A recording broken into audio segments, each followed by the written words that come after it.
El conflicto de los siglos, capítulo 30, el origen del mal y del dolor, parte 3. Desde entonces dedicó todo el poder de su gran inteligencia a la tarea de engañar para asegurarse la simpatía de los ángeles que habían estado bajo sus órdenes. Hasta el hecho de que Cristo le había prevenido y aconsejado fue desnaturalizado para servir a sus pérfidos designios. A los que estaban más estrechamente ligados a él por amor y la confianza, Satanás les hizo creer que había sido mal juzgado, que no se había respetado su posición y que se le quería coartar la libertad. Después de haber así desnaturalizado las palabras de Cristo, pasó a prevaricar y a mentir descaradamente, acusando al Hijo de Dios de querer humillarlo ante los habitantes del cielo. Además, trató de crear una situación falsa entre sí mismo y los ángeles aún leales. Todos aquellos a quienes no pudo sobornar y atraer completamente a su lado, los acusó de indiferencia respecto a los intereses de los seres celestiales. Acusó a los que permanecían fieles a Dios de aquellos mismos que estaban haciendo, y para sostener contra Dios la acusación de injusticia para con él, recurrió a una falsa presentación de las palabras y de los actos del Creador. Su política consistía en confundir a los ángeles con argumentos sutiles acerca de los designios de Dios. Todo lo sencillo lo envolvía en misterio, y valiéndose de artera perversión, hacían hacer dudas respecto a las declaraciones más terminantes de Jehová. Su posición elevada y su estrecha relación con la administración divina daban mayor fuerza a sus representaciones, y muchos ángeles fueron inducidos a unirse con él en su rebelión contra la autoridad celestial. Dios permitió en su sabiduría que Satanás prosiguiese su obra hasta que el espíritu de desafecto se convirtiese en activa rebeldía. Era necesario que sus planes se desarrollaran por completo para que su naturaleza y sus tendencias quedaran a la vista de todos.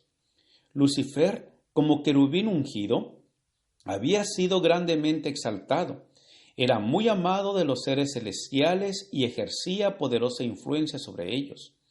El gobierno de Dios no incluía solo a los habitantes del cielo, sino también a los de todos los mundos que él había creado. Y Satanás pensó que si podía arrastrar a los ángeles del cielo en su rebeldía, podría también arrastrar a los habitantes de los demás mundos. Había presentado arteramente su manera de ver la cuestión, valiéndose de sofismas y fraudes para conseguir sus fines. Tenía gran poder para engañar, y al usar su disfraz de mentira había obtenido una ventaja. Ni aun los ángeles leales podían discernir plenamente su carácter de ver a dónde conducía su obra.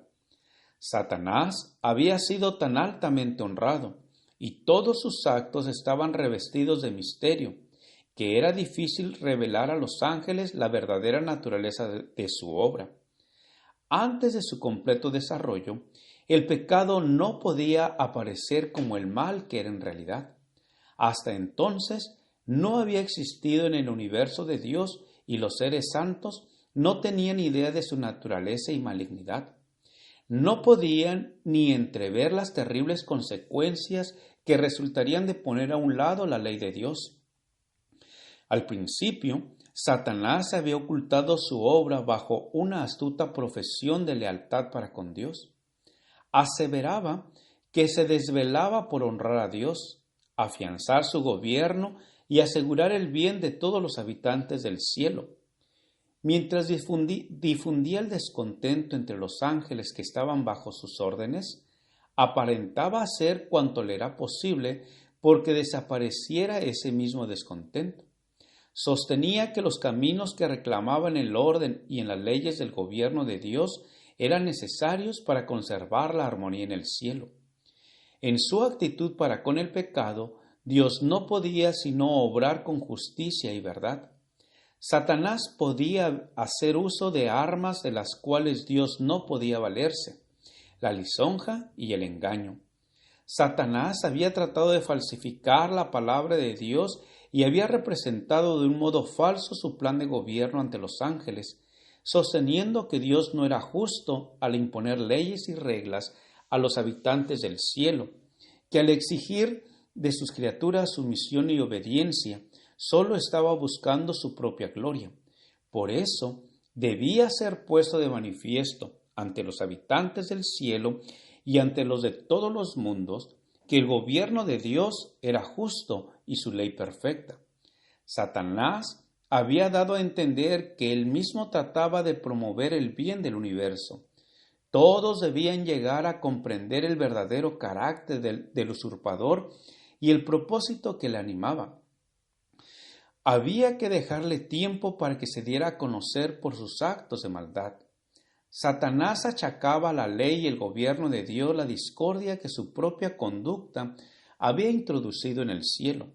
Declaraba que todo el mal provenía de la administración divina. Aseveraba que lo que él mismo quería era perfeccionar los estatutos de Jehová. Era pues necesario que diera a conocer la naturaleza de sus pretensiones y los resultados de los cambios que él proponía introducir en la ley divina. Su propia obra debía condenarle. Satanás había declarado desde un principio que no estaba en rebelión. El universo entero debía ver al seductor desenmascarado. Gracias por escuchar este audio. Te invito a escuchar la siguiente parte. Jehová te bendiga y te guarde. Con aprecio, Pastor Juan Manuel Flores Espinosa.